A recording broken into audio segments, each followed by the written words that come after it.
नमस्कार, मी धनंजय उंडे आणि स्पर्धा मंच या डिजिटल प्लॅटफॉर्मवर आपलं सर्वांचं स्वागत. आपण जो महाराष्ट्राचा इतिहास हा घटक पाहत आहोत, त्या घटकातील पुढील टॉपिकचं नाव आहे महाराष्ट्रातील शैक्षणिक चळवळ. आपण सुरू करूया.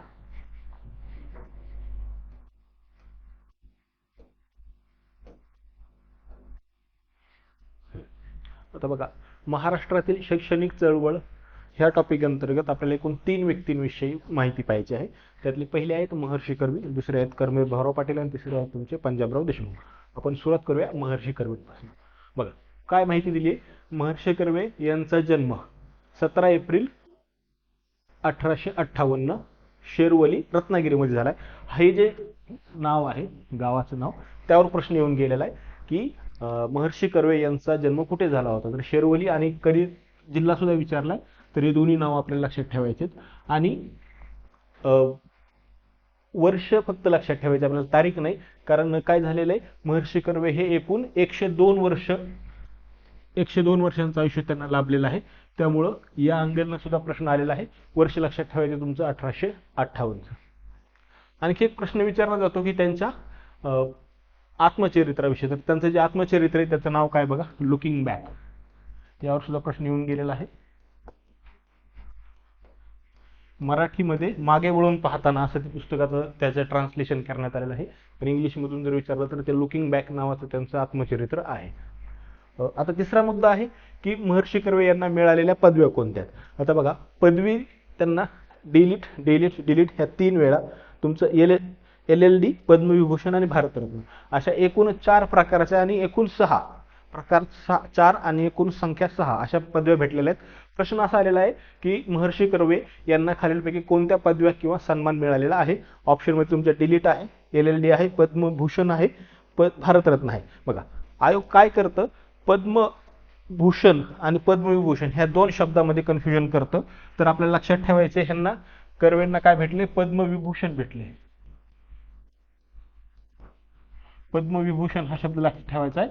आयोग प्रश्न विचारताना काय करतं की तिथं भूषण टाकतं, शब्द काढून देतं. आपण घाईमध्ये काय करतो, भूषण शब्दाला बरोबर करतो आणि आपलं उत्तर ते चुकतंय. हा एक तुमचा पॉईंट झाला. दुसरा पॉईंट असतो की त्यांना भारतरत्न कधी भेटलाय. बघा, भारतरत्न आहे. आता मी तुम्हाला त्यांची जन्माची तारीख लक्षात सांगितली. बघा काय, 1858. तर त्यांना वयाच्या किताव्या वर्षी, 100व्या वर्षी म्हणजे 1958 मध्ये भारतरत्न भेटला. आणि वैशिष्ट्य काय, तर ते भारतरत्न मिळणारे पहिले महाराष्ट्रीयन कोण आहेत, हे तुमचे पहिले महाराष्ट्रीयन आहेत. मग प्रश्न असा येऊ शकतो,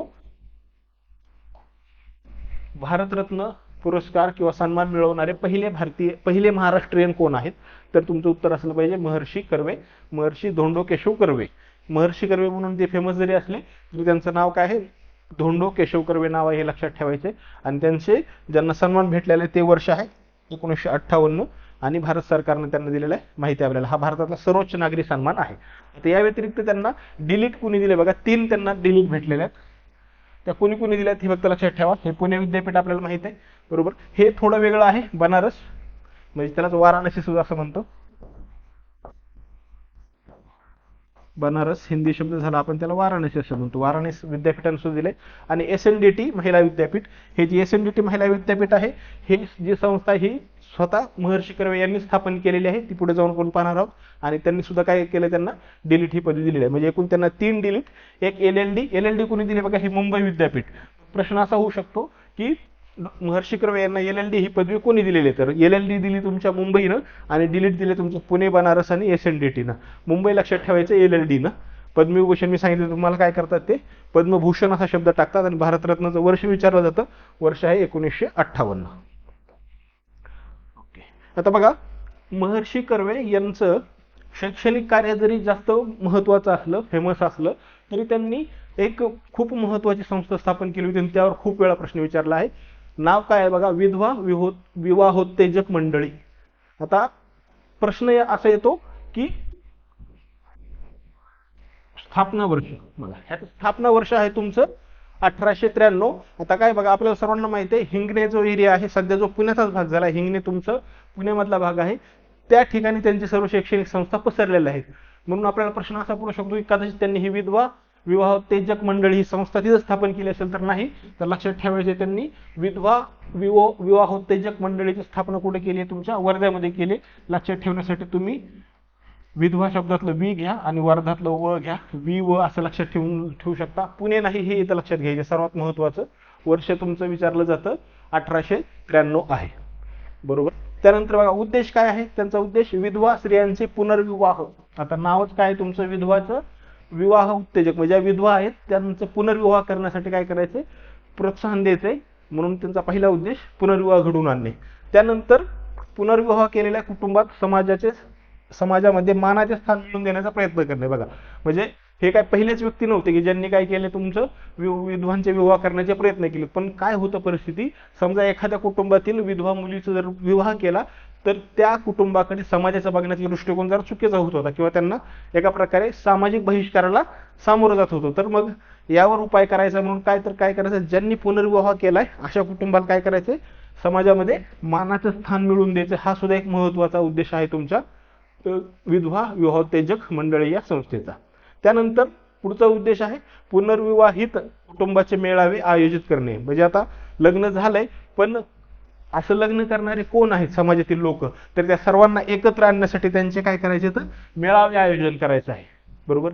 त्यानंतर पुढचा मुद्दा आहे बघा 1895 साली सदर संस्थेने विधवा विवाह प्रतिबंध निवारक मंडळी असे नामकरण करण्यात आले. सुरुवात असं होतं विवाह उत्तेजक असं नाव होतं, तर त्यांनी 95 नावामध्ये काय बदल केलाय बघा. बदल असं झालाय विधवा विवाह प्रतिबंध निवारक. म्हणजे काय होतंय, विधवेच्या विवाहाला उत्तेजन देणं हा उद्देश असला तरी जो समाजामध्ये विरोध होत होता तर तो विरोध तुमच्या नावातूनही दिसावा, विरोध कमी करतोय आपण. म्हणून हे विधवा विवाह प्रतिबंध म्हणजे विरोध, निवारक म्हणजे कमी करणे. म्हणजे समाजामधून विवाहाच्या प्रथेला परंपरेला विरोध करणाऱ्या लोकांना काय करायचंय, पॉझिटिव्ह अँगल नाही, त्यांना सुद्धा काय करायचं, त्यांचं मन वळवायचं आहे असं उद्देश असल्यामुळे त्यांनी काय केलं, नाव बदललंय. यावर सुद्धा प्रश्न येऊन गेलेला आहे की नाव काय झालं होतं, तर नाव आहे विधवा विवाह प्रतिबंध निवारक मंडळी. बरोबर. आता पुढची एक महत्वाची संस्था आहे, या संस्थेवर सुद्धा वारंवार प्रश्न विचारलेला आहे, अनाथ बालिकाश्रम. स्थापना बघा ह्याची काय आहे 1896. आता या संस्थेच्या विषयी एक प्रश्न असा येतो की अनाथ बालिकाश्रमच्या या संस्थेची स्थापना काय, तर स्थापना तुमची 96चीच आहे. पण आणखी एक वाक्य टाकलं जातं की अनाथ बालिकाश्रम संस्थेने आपले कार्य 1899 ला सुरू केले. बघा इथं म्हणले मी कार्यारंभ झालेला आहे. आता आपल्याला प्रश्न पडू शकतो की स्थापना तर 96ची आहे, मग कार्यारंभ सुरू व्हायला 3 वर्ष कालावधी. बघा हा जो कालावधी आहे ना 1896चा 1896 97 हा पुण्यामध्ये काय झालं होतं, त्या काळामध्ये पुण्यामध्ये प्लेगची साथ पसरली होती. त्यामुळे प्लेगच्या साथीमध्ये ह्या संस्थेची जरी स्थापना झाली असली तरी या संस्थेने कोणतंही कार्य केलेलं नव्हतं. त्यामुळं कार्यारंभ हा तुमचा 3 वर्षांनी झालेला आहे. स्थापना जरी 96ची असली तरी वर्ष लक्षात ठेवायचं, 96 प्लस 3 वर्षांनी त्यांनी स्वतःचं काम सुरू केले. आणि काम कुठे सुरू केले, तर गोरे म्हणून एक गृहस्थ होते, नाव लक्षात ठेवा गोरे, त्यांच्या घरामध्ये किंवा वाड्यामध्ये त्यांनी ह्या संस्थेचं काम सुरू केलंय. आता आणखी एक प्रश्न असा येतो की अनाथ बालिकाश्रम ही संस्थेची स्थापना कुणी केलेली आहे, महर्षी कर्वेने केली, मग अध्यक्ष सुद्धा तेच असतील का, तर नाही. त्यांनी काय केलं होतं, अध्यक्ष R.G. भांडारकर यांना नेमलं होतं आणि स्वतः चिटणीस झाले होते, सेक्रेटरी किंवा सचिव ज्यांना आपण म्हणतो, मग ते महर्षी धोंडो केशव कर्वे. प्रश्न असा येऊ शकतो की खालीलपैकी कोण अनाथ बालिकाश्रम या संस्थेचे अध्यक्ष होते, तर अध्यक्ष होते आपल्याला वाटतं की स्थापना केली महर्षी कर्वेने, मग आपण घाईघाईमध्ये उत्तर क्लिक करतो, तर ते नाही. लक्षात ठेवायचे हे तुमचे अनाथ बालिकाश्रमचे काय आहेत, R.G. भांडारकर हे तुमचे अध्यक्ष होते. आता बघू उद्देश काय असणार बघा. विधवा विवाहांना, आता विधवा स्त्रियांना शिक्षण देऊन स्वावलंबी करणे. बरोबर. त्यानंतर विधवांचा विचारात आणि मनोवृत्तीत बदल करणे.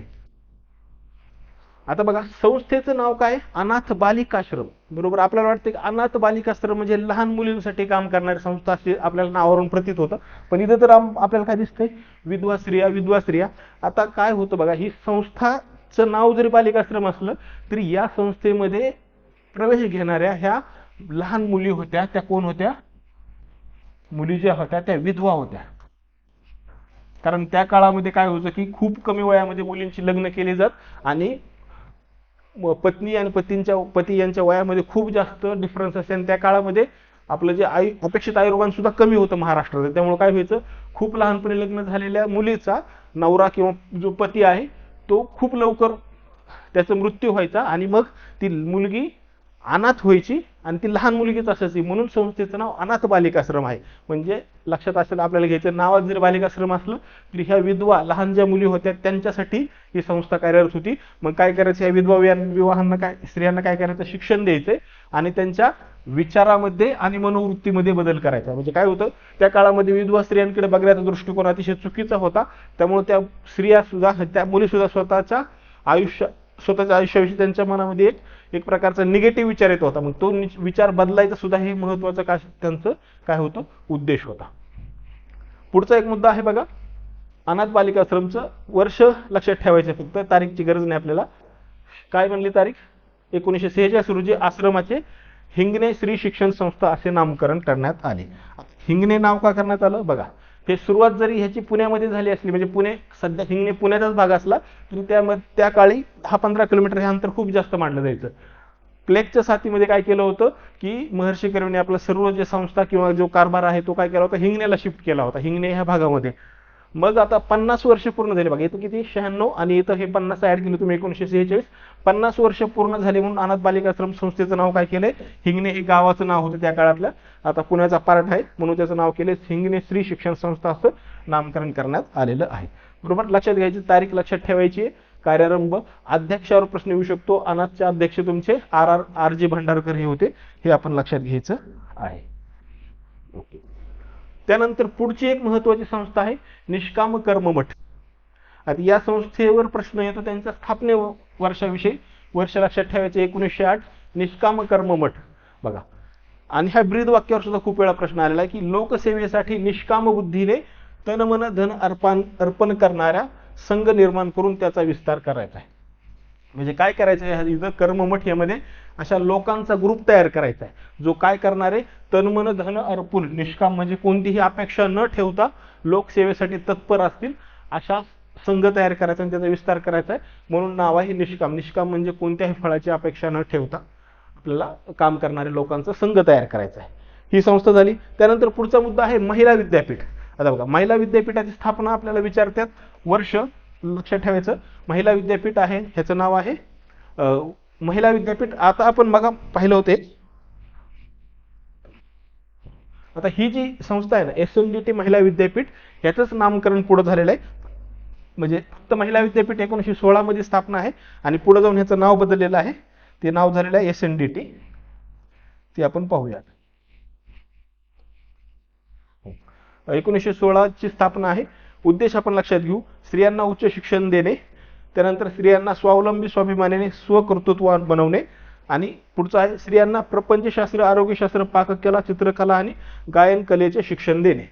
आता बघा, ही स्थापना कशी झाली होती, त्या काळामध्ये जपानमध्ये एक महिला विद्यापीठ स्थापन झालं होतं आणि ते महिला विद्यापीठाविषयी ऐकून स्वतः महर्षी कर्वेने ठरवलं की मला ह्या काय करायचंय, हे महिला विद्यापीठ कसं काम करते ते पाहायचं. म्हणून ते काय गेले होते, जपानला गेले होते हे पाहण्यासाठी महिला विद्यापीठ कसं काम करते.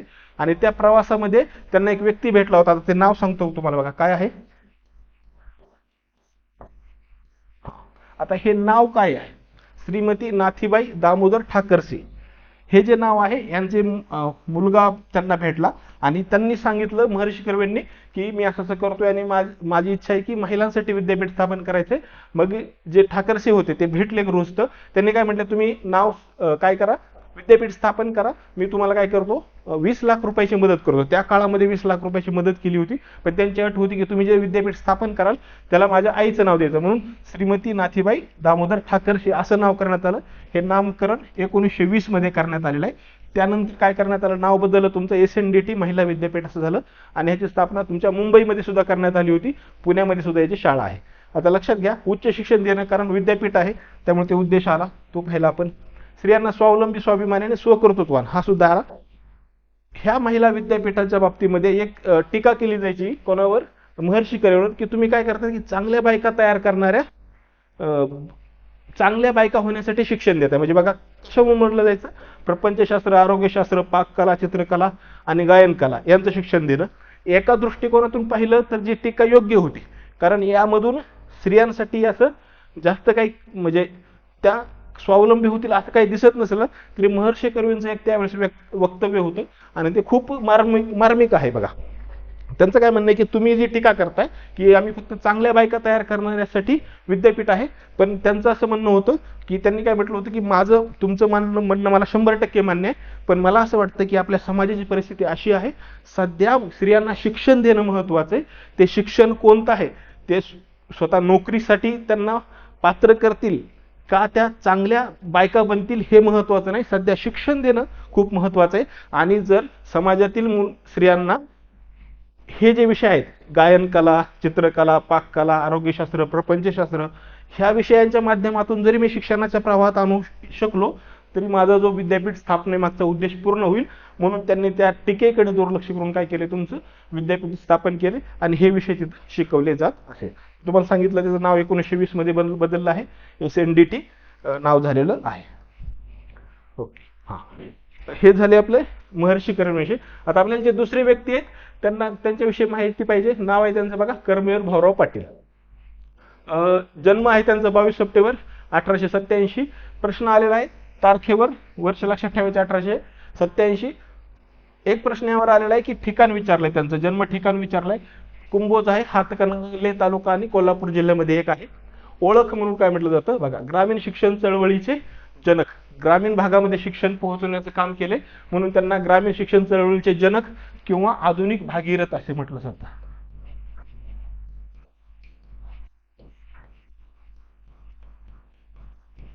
भागीरथ का म्हणजे आपल्याला जी पुराणातली कथा माहिती आहे की काय केलं होतं, भागीरथाने आपल्या पृथ्वीवर गंगा आणली असं म्हटलं जातं. कर्मवीर भाऊराव पाटलांनी काय केली, ही शिक्षणाची गंगा, शिक्षण गंगा आणली तुमच्या कुठं, ग्रामीण भागामध्ये, म्हणून त्यांना काय म्हटलं जातं, आधुनिक भागीरथ असं म्हटलं जातं.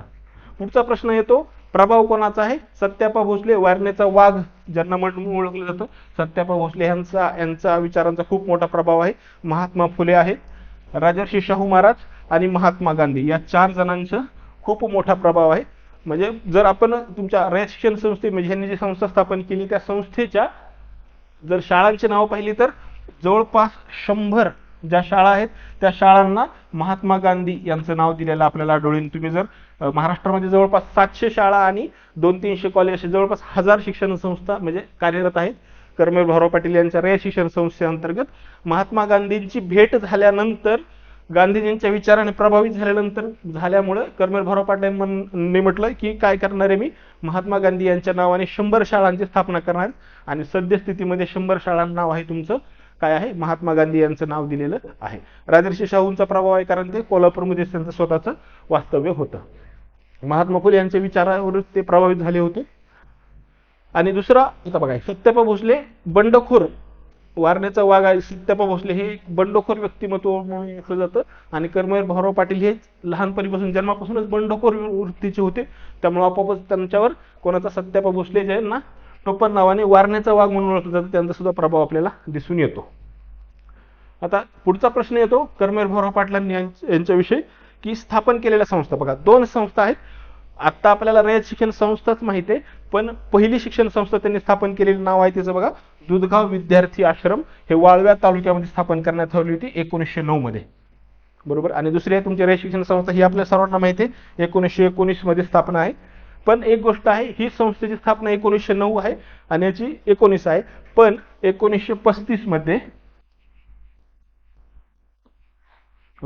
1935 मध्ये रयत शिक्षण संस्थेने काय केले, स्वतःचे 25 वर्ष झाले ते सेलिब्रेट केले. बघा 25 वर्ष हुश, बघा 19 म्हणजे 15च वर्ष होतात.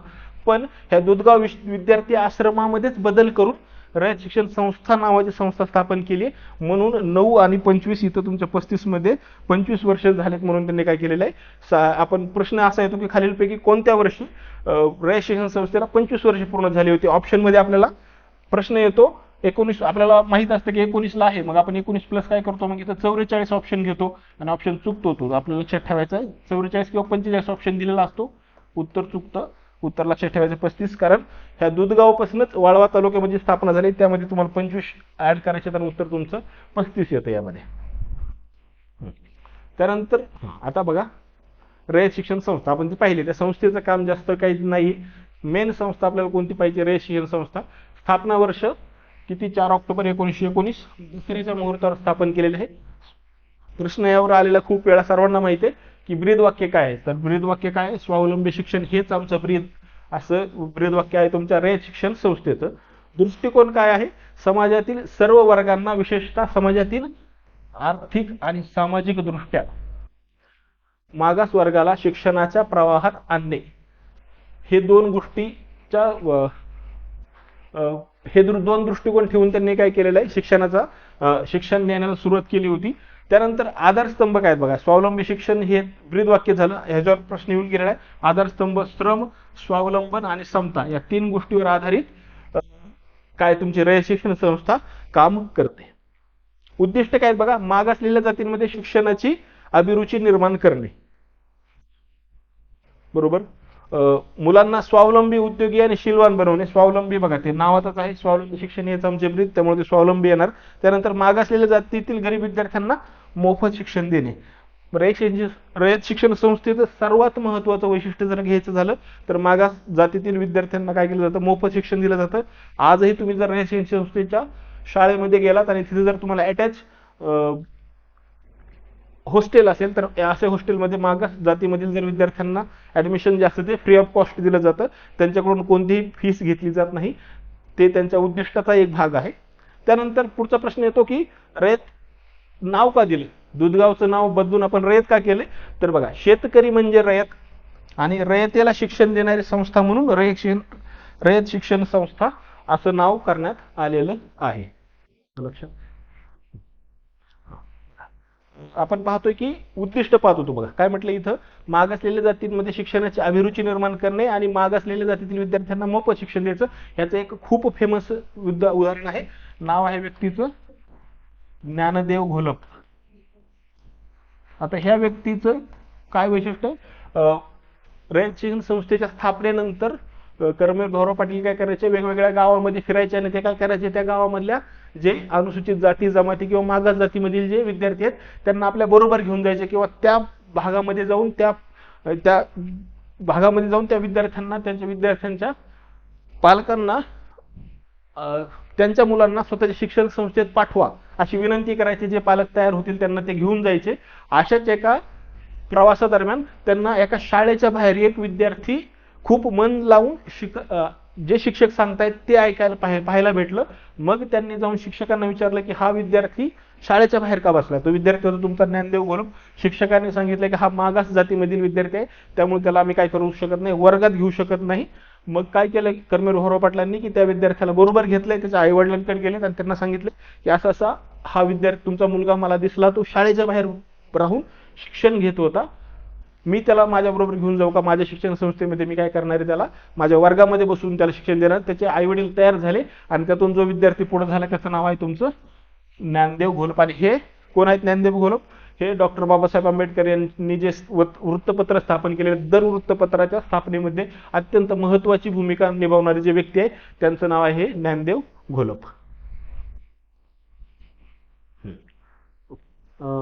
आता पुढची व्यक्ती आहे बघा पंजाबराव देशमुख. आता आपण जे 2 व्यक्ती पाहिले बघा, पहिलं पाहिलं की तुमचे महर्षी कर्वे. तर महर्षी कर्वे यांनी काय केलं होतं? स्त्री शिक्षणावर यांचा भर होता. त्यानंतर कर्मवीर भाऊराव पाटील यांचं ग्रामीण शिक्षणावर भर होता. पंजाबराव देशमुख यांचं वैशिष्ट्य काय? तर त्यांनी काय केलंय? विदर्भामध्ये शिक्षणाची जी सर्वात मोठी चळवळ आजपर्यंत जर कोणी उभा केली असेल तर त्या व्यक्तीचं नाव आहे पंजाबराव देशमुख.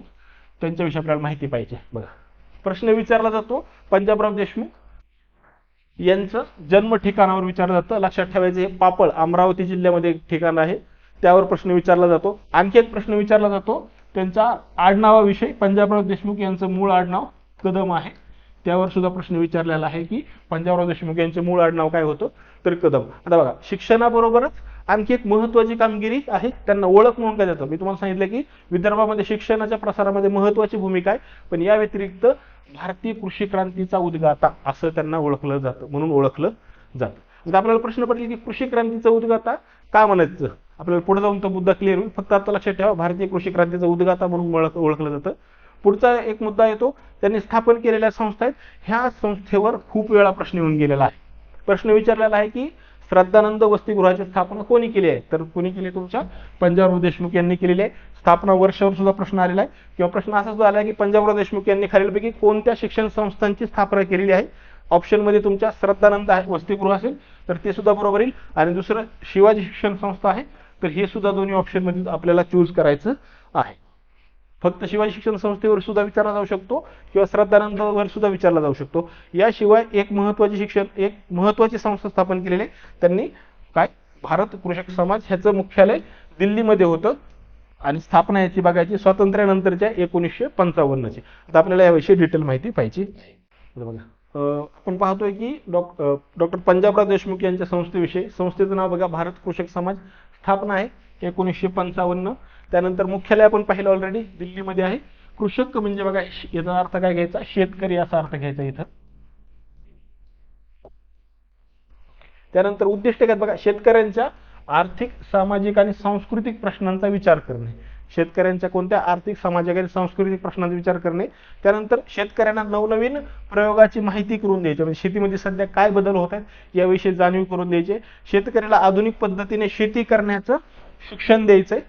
आणि दुसरं पुढचं आहे, कृषी विषयक प्रदर्शन आणि चर्चासत्र आणि संमेलन आयोजित करायचे. म्हणजे शेतकऱ्यांना अवेअर करायचे की समाजामध्ये बाकी काय चालू आहे, आणि त्यानुसार तुम्ही तुमच्या याच्यामध्ये बदल करण्याचा आहे कृषी पद्धतीमध्ये. ह्या दृष्टिकोनातून तुमचं भारत कृषक समाज असं म्हणून ओळखला स्थापन करण्यात आलेला होता. आणखी काय होतं, शेतकऱ्यांसाठी राष्ट्रीय आणि आंतरराष्ट्रीय कृषी धोरण तयार करणं. हे कृषी धोरण तयार करण्यामध्ये अत्यंत महत्त्वाची भूमिका त्यांनी निभावली होती. भारत स्वातंत्र्य झाल्यानंतर कृषी मंत्री, भारताचे कृषी मंत्री म्हणून कार्यरत असताना त्यांनी काय केलं होतं, या संस्थेची स्थापना केली होती. आपल्याला वाटतं की पंजाबराव देशमुख महाराष्ट्राशी संबंधित व्यक्ती जरी असले तरी ह्या काळामध्ये ते गव्हर्नमेंट ऑफ इंडियामध्ये, भारत शासनामध्ये कृषी मंत्री म्हणून कार्यरत होते. म्हणून त्यांनी काय केले, तुमच्या आंतरराष्ट्रीय आणि राष्ट्रीय पातळीवर जे बदल होत आहेत ते बदल भारतामध्ये आणण्यासाठी खूप महत्त्वाची भूमिका बजावली. म्हणून त्यांना आपण काय म्हटले बघा इथं, भारतीय कृषी क्रांतीचा उद्गाता. शब्द लक्षात ठेवायचा. कशामुळे आलाय हा, तुमचा भारत कृषक समाजामुळे आलाय. आपण त्याच्याविषयी माहिती पाहिली काय आहे. स्थापना वर्ष 1955, दिल्ली, आणि कृषी धोरण तयार करणं हे त्यांचं उद्दिष्ट आहे.